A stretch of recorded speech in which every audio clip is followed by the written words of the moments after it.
Hola amigos de Eco San Joaquín, estamos hoy día viernes terminando la semana con un invitado especial, por lo menos para mí es un invitado especial. Estamos hablando del profesor Fernando Atria, quien va como candidato por el Distrito 10 para el proceso constituyente.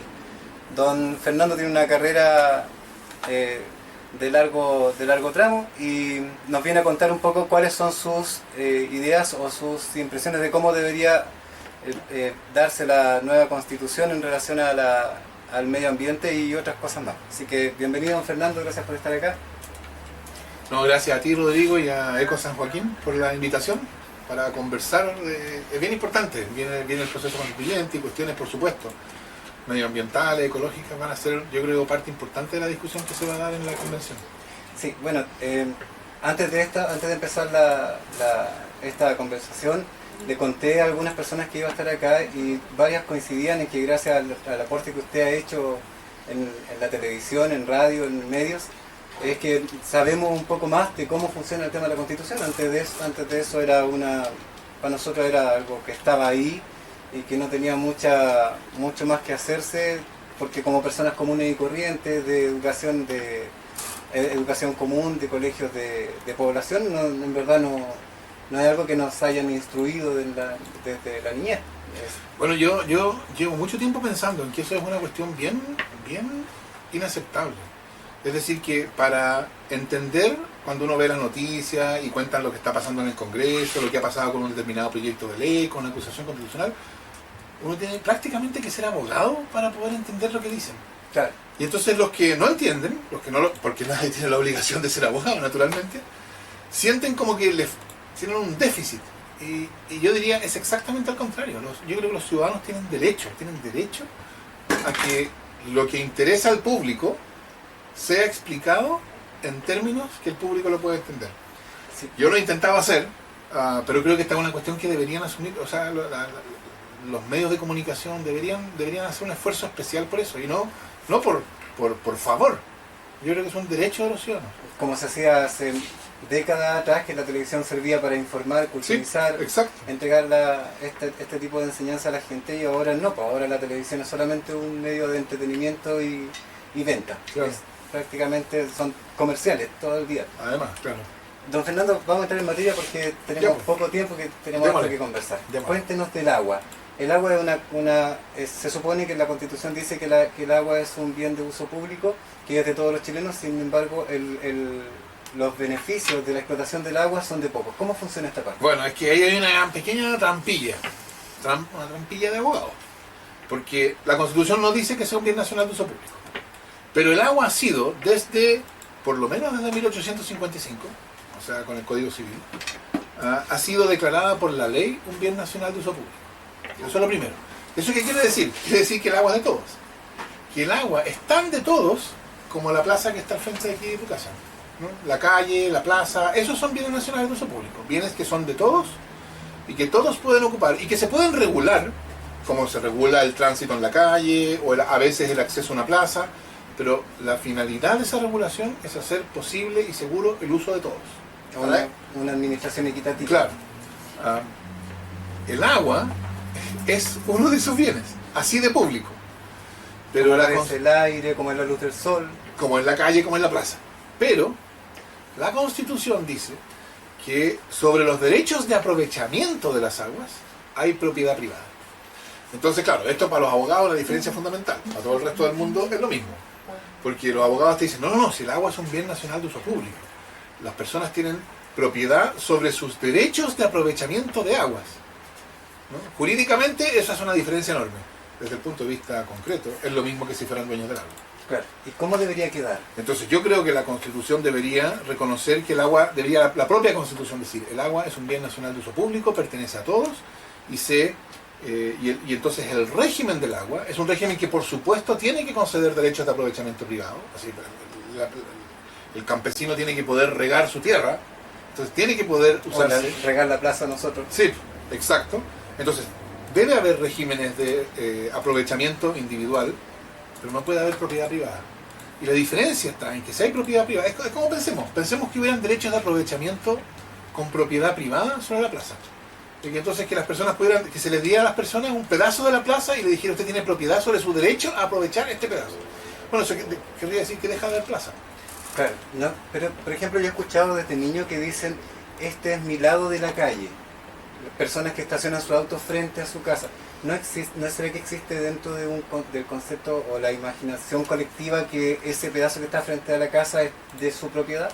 Bueno, pero todos sabemos que no es del que vive al No. frente, no es. Está bien, por una cuestión de convivencia, supongo yo, uno normalmente estaciona su auto delante de la casa de uno y respeta que el vecino... Pero si es necesario, uno se estaciona allá y uno no siente que esté invadiendo la propiedad del otro. Claro. ¿No? O sea, es razonable que la ley contenga mecanismos para atribuir ciertos derechos de aprovechamiento. Como yo te decía, mucha gente... O sea, el agua se necesita para el consumo humano, Sí. ¿no? Para el consumo humano, para la agricultura, etc. Entonces es razonable que la ley permita que haya derechos de aprovechamiento. Pero cuando sobre esos derechos de aprovechamiento se declara propiedad privada, entonces el que tiene un derecho, por ejemplo, lo que ocurre es que yo puedo, o una persona puede, o podía, pedir un derecho de aprovechamiento, no porque quería usarlo, sino porque calculaba que en algunos años más iba a ser caro. Ah, mira. Y entonces lo guardaba y lo vendía. Lo pedía gratis y lo vendía caro cuando subía de precio. Ese es el tipo de... Negociazos. Sí, pues ese es el tipo de cosas que, si es propiedad privada, es obvio que se puede hacer, pero que no debería poder hacerse. Don Fernando, ¿y la minería? ¿Tiene una, Ahí tiene un una, tratamiento similar? sí, hay un Porque truco los parecido. minerales están en la tierra, en las montañas. Que yo estoy seguro que muchas de las personas que nos están hasta viendo se van a sorprender si yo les digo que la constitución que hay hoy día, no la nueva, la actual, dice que el Estado es dueño absoluto, tiene el dominio absoluto, irrenunciable e imprescriptible sobre todas las minas. Eso lo dice la constitución que está vigente ahora. El Estado es dueño de todas las minas. Pero la explotación... Exacto. Pero es la misma figura. Pero le entrega en concesión a los privados la explotación de esas minas. Y eso desde el punto de vista del abogado es totalmente distinto, porque el Estado es el dueño de las minas y el privado solo tiene una concesión, pero sobre esa concesión tiene propiedad privada, y entonces en los hechos es como si fuera dueño de la mina. Y eso es el aumento del precio del cobre de hoy. ¿Cómo nos Entonces lo afecta? beneficia fundamentalmente al concesionario, al privado. Eso no existe un tope, de modo que No, una no. vez que pase ese tope todo entre para el No, Estado. lo ¿no? que hay es un impuesto, está bien. ¿El royalty? Claro, el royalty y el impuesto específico a la minería, etcétera. Y claro, quienes defienden el sistema dicen que es un impuesto muy alto, porque es 45%, pero en realidad, aquí, esto se pone un poquito técnico en algún momento, pero tú tienes el impuesto sobre las utilidades, ¿no? Y entonces tú tienes una empresa filial de una transnacional. En Chile está la filial que explota la mina, y la transnacional está, no sé, pues Nueva York o donde sea. Y entonces, la filial le vende a su matriz el cobre, por ejemplo, muy barato. Y entonces tiene pocas utilidades, Claro. la filial, Por lo tanto, el impuesto que tiene que es pagar poco. es menor. Pero el beneficio lo recibe Claro. la matriz, que Porque compra después barato, le pero después vende. lo vende al precio normal. Entonces hay muchísimas formas en la cual, en los hechos, parte importante de toda esa riqueza, que la Constitución dice que es del Estado, termina en manos privadas. Y yo creo que la Constitución lo que tiene que hacer es decir, los bienes que son públicos, el contenido económico de esos bienes, el agua, las minas, tiene que ceder en beneficio del público. Después veremos, creo yo, cómo se hace eso. En algún caso será con un impuesto y una fiscalización eficaz. En otros casos podrá ser nacionalización. Hay distintas formas, pero la idea La de que si son palabra- bienes de todos, su contenido económico tiene que ser de todos, yo creo que es como de cajón, ¿no? Sí, claro, tiene sentido común. Sí. La palabra nacionalización produce bastante Lo asusta, temor. sí, asusta. Pero es que se trata de bienes que son nacionales, Claro. porque son del Estado, son absoluta, irrenunciable e imprescriptiblemente del Estado. Uno lo lee y dice, wow. ¿Cómo puede decir eso y que no se esté pasando, Sí. esté pasando en la práctica? Y las tierras, por ejemplo, porque ahora el problema o el conflicto en la Araucanía está últimamente más discutido por todas las cosas que están pasando. De hecho, se hizo una denuncia de que había casos de corrupción de carabineros que Sí. estaban... La denuncia está hecha, habrá que comprobar si es cierto Exacto, o no, exacto. pero cuando el río suena... ¿O cómo es? Bueno, pero Suena yo así. creo que ahí uno debería, respecto de esas denuncias, mantener una situación, bueno, una cierta actitud de esperar y ver. Sí, Ahora, claro, por otro lado también sabemos que Carabineros ha hecho montaje, no una sino varias veces, entonces tampoco es... La tendencia Sí, a pues pensar, uno- pucha, El hecho, otra vez. lo que ha pasado en el pasado, a uno le sirve de guía de cuán plausible es una denuncia. Claro. Pero claro, eso amerita una investigación y que se llegue al fondo, pero bueno. Y esa misma lógica será la que se habrá aplicado para poder quitar los ramos de historia, por ejemplo, y para que la gente, las nuevas generaciones, no tengan por obligación que saber qué pasó en Bueno, otra yo creo época. que es fundamental que haya historia y que... O sea, lo que pasa es que yo creo que hay una lógica en que la educación lo único que tiene que hacer es transmitir conocimientos que sean útiles. Útiles en el sentido más inmediato del término. Sumar y restar, por ejemplo. Y que entonces la filosofía, lo que enseña a pensar o a mirar críticamente el mundo donde uno vive, historia, filosofía, ese tipo de cosas, son vistas como materias que son como un desperdicio, ¿no? Porque uno no va a usar la filosofía para producir inmediatamente. De hecho, hace años atrás yo escuché varias veces decir, oye, ¿para qué voy a tener que estar haciendo todo esto con matemáticas y logaritmos y todo eso si después no lo voy a ocupar nunca? Claro. Sin embargo, sí sirve para poder tener pensamiento y raciocinio. Exacto, o sea, la educación es acerca de abrir oportunidades de desarrollo de la personalidad. ¿Cierto? Don Fernando, dentro de su... Bueno, esto no es como un programa de gobierno, esto tampoco es como que yo de San Joaquín voy a elegir a don Fernando porque con él voy a poder tener mejores caminos. No pasa por ahí el tema de la Pero constitución, es diferente. es súper buena la observación. O sea, ¿qué es lo que uno espera? ¿Qué es lo que yo creo?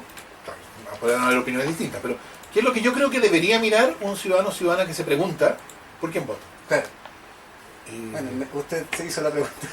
Sí, es que yo creo que es una súper pregunta y que se formula bien poco, pero es súper central.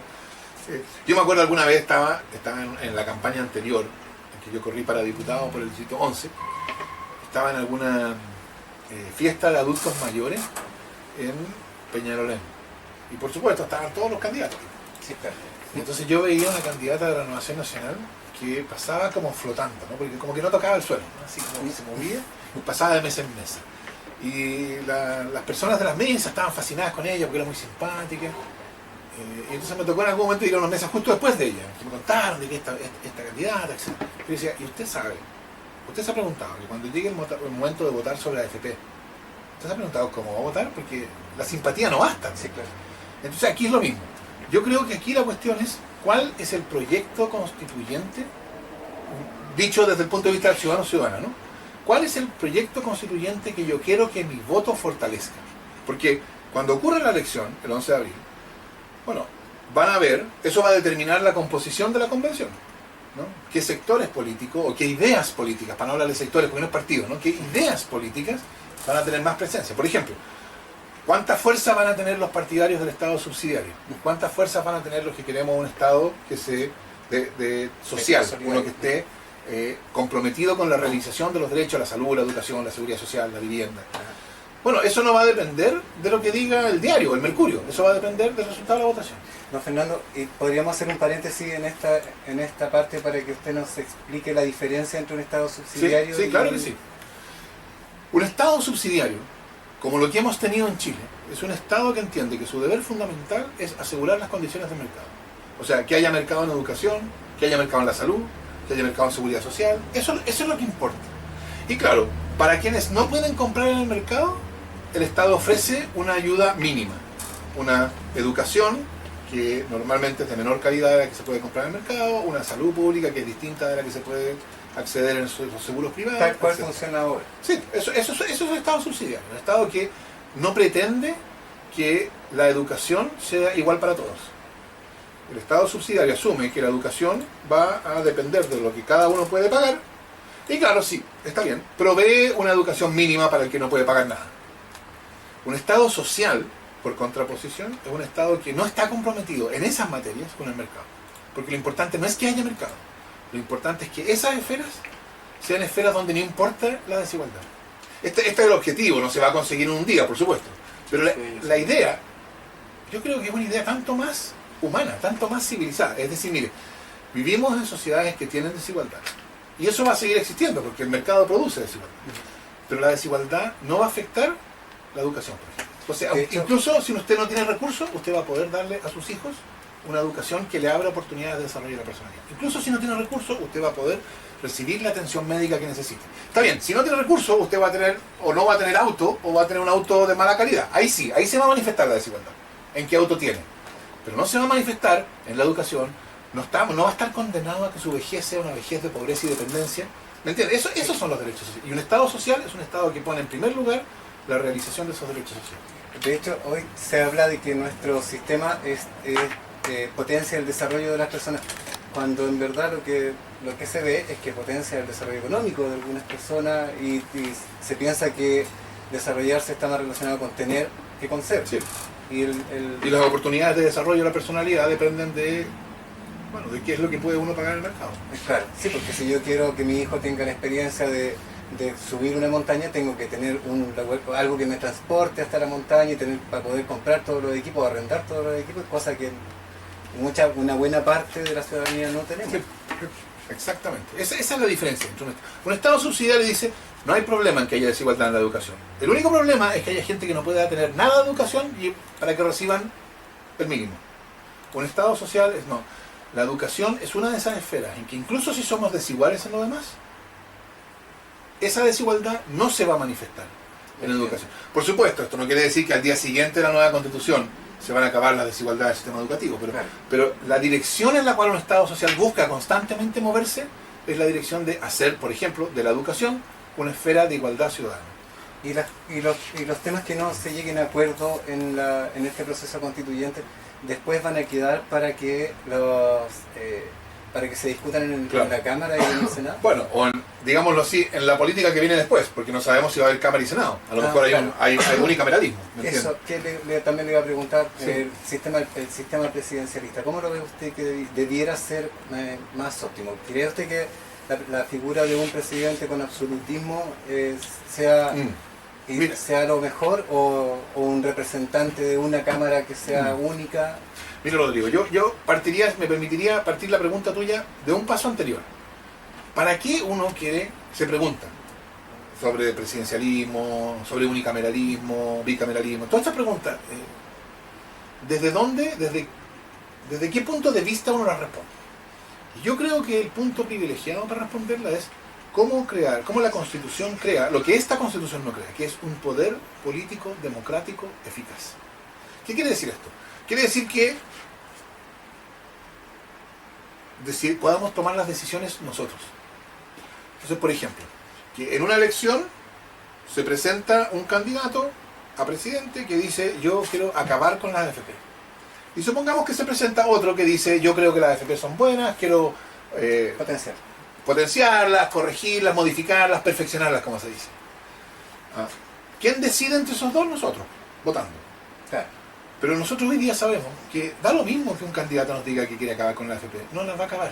Claro, porque no existe un lazo que nos permita ir tirando de la cuerda para saber si lo está haciendo. Y las facultades que tiene, la Constitución impide que se acabe con la AFP. Entonces nosotros, ciudadanos y ciudadanas, sabemos que la posibilidad de decidir si vamos a seguir teniendo AFP o no es nuestra. No tenemos ese poder. Yo creo que lo que la Constitución tiene que crear es una política en que nosotros sepamos que esa decisión es nuestra, a través de las instituciones, etcétera, pero nuestra. Entonces, que si nosotros decidimos que no queremos AFP, bueno, elegimos un candidato que diga que va a acabar con la AFP y las AFP se van a acabar. De ese modo, nosotros cuando se acaben, nosotros podríamos decir, se acabaron porque nosotros decidimos que se acabaron. ¿Y cómo le tiramos la cuerda al candidato? Bueno, ahí entra la cuestión de presidencialismo, parlamentarismo, semipresidencialismo. ¿Cómo hacer un gobierno que por un lado tenga más esté sujeto más al control ciudadano y por otro lado tenga los medios, o sea, porque no se trata solo de elegir a alguien que lo dice, sino que pueda hacerlo. Sí, porque yo le digo esto, le pregunto porque leo los comentarios en las publicaciones de grupos de Facebook y Twitter y todo el mundo comenta cosas, reclama y dice cosas, pero en verdad eso queda ahí dando vuelta en una nube, sí, en un espacio infinito en donde no pasa nada. O sea, después de que nosotros hacemos todos estos reclamos no tenemos cómo ir a golpear la puerta. Por ejemplo, nosotros en San Joaquín, uno de los senadores es José Manuel Osandón, y yo le pongo hashtag Manuel José Osandón, no queremos el TTP-11, por ejemplo. Claro. pero de ahí no tengo idea si él lo vio o no, no sé cómo llegar a su espacio para decirle, José Manuel, vaya a votar por el TPP-11 o no sé, ese tipo de cosas. No sabemos cómo llegar a las esferas que están súper aisladas de nosotros, están alejadas. ¿Cómo hacemos para que podamos tener un contacto más directo? Las redes sociales sí ayudan, pero sigue siendo distante el mundo político de nosotros. Sí, yo creo que ahí se trata, como te decía, de estas dos cosas. Por un lado, que quienes elegimos puedan hacer aquello a lo que se comprometen. Hay Carlos Montes, el otro senador. Sí. Porque si no pueden, entonces da lo mismo que lo hayan elegido. Claro, porque si ellos pueden decir sí en la campaña, pero después en la práctica, ¿cómo les...? Claro, y eso tiene, como te digo, dos dimensiones. Una es que puedan hacerlo. Porque si pueden hacerlo y no lo hacen, entonces nosotros después lo podemos apuntar con el dedo, ¿no? Pero fíjate tú, ¿qué pasa si ellos no pueden hacerlo? Por ejemplo, porque el Tribunal Constitucional lo echa abajo. ¿Ellos qué van a decir? Mire, yo no lo hice, pero no lo hice porque no podía hacerlo. Claro, no porque no quisiera. Exacto. Entonces, lo primero es que puedan hacerlo para que si no lo hacen, podamos cobrárselo. Eso es lo primero. Sí, y lo segundo es que haya mecanismos que, bueno, las redes sociales son una prensa independiente, medios de comunicación, también es importante, precisamente como interpelación del poder. Tercero, formas participativas. Fíjate tú, yo creo que habría sido muy sano que después de que nos enteramos cómo se dictó la ley de pesca, hubiéramos podido tener un plebiscito sobre si nosotros decidíamos que queríamos que se mantuviera esa ley de pesca o no.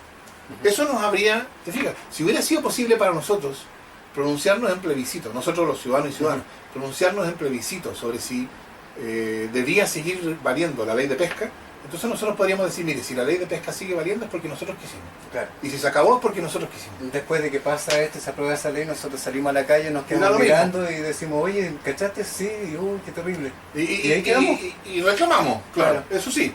Pero te fijas, entonces yo creo que lo que cada vez más ha pasado es que las personas entienden que la política de hoy es una política que no les da poder a ellas. Y yo creo que la cuestión central de la nueva Constitución es que las personas entiendan que la política es la medida de su empoderamiento. Don Fernando, ¿nos puede contar un poco de sus planes o de lo que tiene pensado en relación al medio ambiente? Bueno, yo creo que ahí hay dos cosas. Una es que la Constitución actual también protege el medio ambiente. La Constitución actual dice que todos tenemos derecho a vivir en un medio ambiente libre de contaminación. Ese derecho la Constitución actual se lo asegura a todas las personas. Se lo asegura incluso, de hecho, a las personas que viven en la zona de sacrificio. Y uno dice, perdón, aquí me perdí de algo. Los que nos están viendo no se han perdido nada, aquí hay algo raro. Porque, ¿cómo es posible que haya zonas de sacrificio si la Constitución garantiza, asegura a todas las personas el derecho a vivir en un medio ambiente libre de contaminación? No se entiende. Hay algo raro ahí. Y la respuesta yo creo que es súper clara, porque para que sea posible, para que el derecho a vivir en un medio ambiente libre de contaminación sea realidad, no basta una frase en la Constitución. Porque se necesita que sea posible enfrentarse al poder económico. Porque evidentemente los poderes económicos, la minería, etcétera, se van a ver, las forestales, o sea, pero ese poder económico se va a ver afectado por la regulación que se necesita para proteger el medio ambiente. ¿No? Esa es una regulación que no es gratis. Significa que hay ciertas cosas que pueden hacer hoy día y que no van a poder hacer, o que ciertas cosas van a ser más caras. Y van a patalear. Sí, pues entonces ellos se resisten a esa regulación. Si tú tienes un poder público débil, entonces ¿qué es lo que va a pasar? Bueno, que no van a tener una regulación que de verdad proteja el medio ambiente. Y aunque la tuvieran, si no tenemos otro poder judicial fuerte o claro, robusto, también les va a dar lo mismo que hacerlo. Exacto. Entonces, una de las cosas que no tiene que ver directamente con el medio ambiente, pero que es central, para que no pase lo que pasa con esta Constitución, que está declarado el derecho a vivir en un medio ambiente libre de contaminación, pero que eso no tiene realidad, es que la nueva Constitución, volvemos a lo mismo, la nueva Constitución necesita crear un poder eficaz para poder enfrentarse también a esos poderes fácticos, al poder económico. Esa es una cosa. Y eso vale para los derechos sociales, para el medio ambiente, vale para todo. Hoy día también la Constitución asegura la igualdad entre hombres y mujeres. ¿No? Pero eso tampoco es realidad. En la práctica no pasa. Pero de nuevo, ahí también se necesita un poder que pueda hacer realidad los derechos. Si tratándose de los derechos constitucionales, nadie regala nada. O sea, los derechos no se realizan en el mundo porque están declarados en el texto. Tienen que estar declarados en el texto, por cierto, pero tiene que haber detrás de ellos un poder que los pueda hacer realidad. Y ese poder es el poder político democrático que la Constitución necesita crear. Y en particular, diría yo, sobre medio ambiente, yo creo que a estas alturas, cuando el mundo entero enfrenta una crisis climática que bien puede, algunos dicen, poner en riesgo la subsistencia de la especie humana. O sea, estamos hablando, no estamos hablando de chiquitas, ¿no? No estamos hablando de eso, nada menos que de eso. Yo creo que a estas alturas, entonces, la idea de que Chile quiere para sí un desarrollo que se defina por ser medioambientalmente sostenible, yo creo que eso no puede ser alguna idea que está contenida en el artículo 147, inciso 15 de la Constitución. En un libro que está ahí. No, yo creo que esta tiene que ser... La Constitución española tiene una cosa que los españoles llaman los valores superiores, ¿no? La Constitución declara los valores superiores de la Constitución, y entonces de todo el ordenamiento jurídico español son tales y cuales. Yo creo que la protección medioambiental, la idea de un crecimiento medioambientalmente sustentable, yo creo que hoy día tiene una entidad suficiente para que sea puesta al principio, como el compromiso del pueblo chileno con la humanidad, de que no vamos a solucionar nosotros, por cierto, la crisis climática, pero vamos a cumplir con nuestra parte. Claro que sí. O sea, que el pueblo chileno se compromete ante la humanidad a hacer el aporte que le corresponde para enfrentar el problema del cambio climático. Don Fernando, para terminar, última pregunta. En relación a las políticas estatales por las personas que tienen discapacidad. Sí. ¿Qué nos puede contar un poco de eso? ¿Cómo funciona hoy? ¿Cómo le gustaría que funcionara? ¿O cómo deberíamos esperar o aspirar a que funcione? Bueno, hoy día funciona... O sea, una de las maneras que ilustra cómo funciona es la Teletón. Yo quiero ser súper claro, porque cuando yo veo la Teletón, sobre todo, no tanto las empresas que llegan con su cheque enorme al escenario, no, cuando yo veo esas colas de personas comunes y corrientes en un banco, o sea, yo encuentro que es un espectáculo conmovedor de solidaridad ciudadana. O sea, nosotros asumimos entre todos el problema de uno o unos y contribuimos porque entendemos que nuestro estar bien incluye a su estar bien. Eso es solidaridad. Pero al mismo tiempo yo pienso, no puede ser que algo a lo cual las personas tienen derecho dependa de una campaña de ese tipo.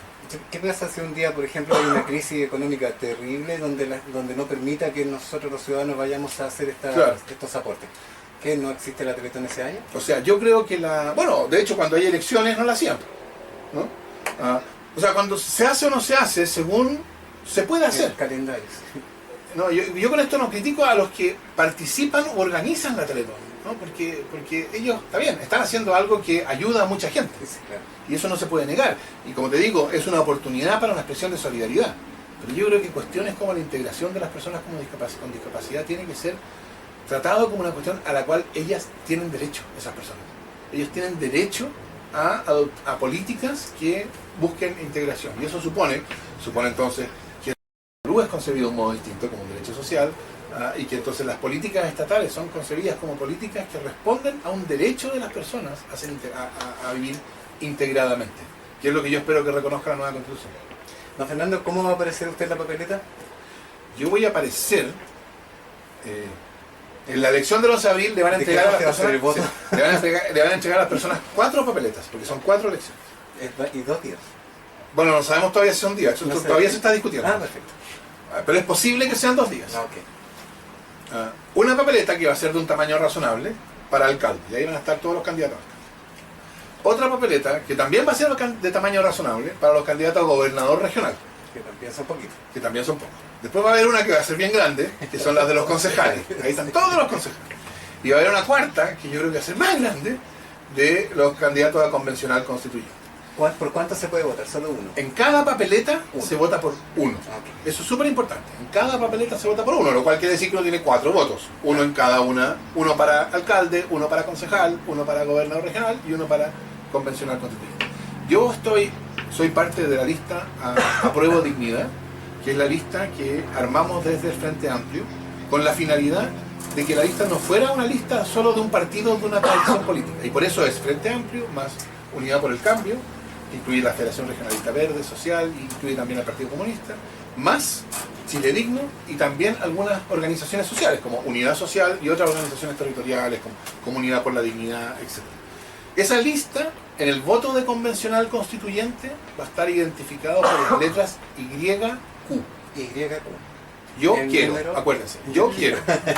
El número aún no lo tiene. El número sí lo tengo.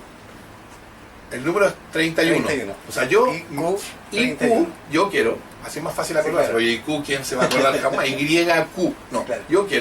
yo quiero 31. Muy bien. Eso voy a hacer yo. Don Fernando, antes de que terminemos, quisiera mandarle algún mensaje a las personas de San Joaquín que lo van a ver. Yo he estado participando en conversatorios y otras oportunidades de conversación subconstituyente desde por lo menos 2013, ¿no? O sea, yo llevo en esto. Yo he visto que ha habido una evolución. Por un lado, yo veo desde el lado de los ciudadanos y ciudadanas cada vez más frustración con la política que conocemos, que se manifiesta en descrédito de la clase política, etc. ¿Por qué? Porque surgen todas estas demandas y esas demandas no son respondidas. Y entonces los ciudadanos y ciudadanas llegan a la conclusión de, está claro que la política no le interesa lo que nosotros queremos. Cientos de miles de personas marchando contra la AFP bajo un gobierno socialista y la AFP ni siquiera se enteran. O sea, el mensaje fue clarísimo, ¿no? La opinión de la AFP es mucho más importante que la opinión de los ciudadanos. Eso llevaba al desencanto, frustración, Y rabia, indignación. Pero yo creo que el 18 de octubre, junto con eso, surgió otra cosa. Que es que lo que no había antes del 18 de octubre, que es esperanza. Es decir, las cosas pueden ser distintas. No estamos condenados a seguir bajo este modelo neoliberal, etc. Y esa dimensión de esperanza yo creo que se va a jugar en el proceso constituyente. Yo creo que este proceso constituyente es un proceso histórico, es la primera vez en la historia de Chile que hemos tenido la oportunidad de discutir y decidir una nueva constitución. Nunca antes hemos tenido una democracia que se dé las reglas básicas a sí misma. Yo creo que nuestros hijos y nietos nos van a preguntar, ¿en qué estabas tú para el proceso constituyente? Entonces yo me gustaría decirle a los vecinos y vecinas de San Joaquín que vale la pena sumarse a esto, que hay mucha gente que dice que las fuerzas de la nueva constitución están tan fragmentadas y que eso puede tener malas consecuencias electorales, y eso es verdad, pero esas consecuencias se reducen y pueden incluso eliminarse mediante participación. Mientras más participación haya, menos problemas va a causar la fragmentación. Así que creo que es muy importante no solo ir a votar, eso sí, ir a votar, participar de las conversaciones. Yo estoy seguro que cerca de donde están todos los que nos están viendo, siempre hay una asamblea, un cabildo local, alguna junta de vecinos, donde va a estar discutiendo eso. Esa es una discusión de la cual hay que participar, porque no es una discusión de los 155 elegidos. Es una discusión... Y a puerta cerrada. Exacto, es una discusión de todo el pueblo chileno, que ocurre así, en las plazas, en los cabildos, en los sindicatos, en la junta de vecinos, y a eso hay que sumarse. Bueno, eso es lo que estamos haciendo nosotros, don Fernando, estamos tratando de difundir todo esto, tratando de que las personas sepan, se enteren y puedan participar. Eco San Joaquín tiene dos lecturas, eco por el tema de la ecología y por hacer eco en algunos rincones, así que en eso estamos. Bien, muchas gracias Rodrigo por esta oportunidad. Gracias a usted, don Fernando, estoy muy contento y agradecido porque haya venido, le tenemos un regalo. Esto es un símbolo de lo que hacemos, es un eco ladrillo, está empezado, hay que compactarlo, así que usted cuando tenga... ¿Y uno lo compacta metiéndole estas cosas? Sí, claro. Bolsas. Máquinas de afeitar desechables, cepillos de dientes, lo va empujando hasta que se...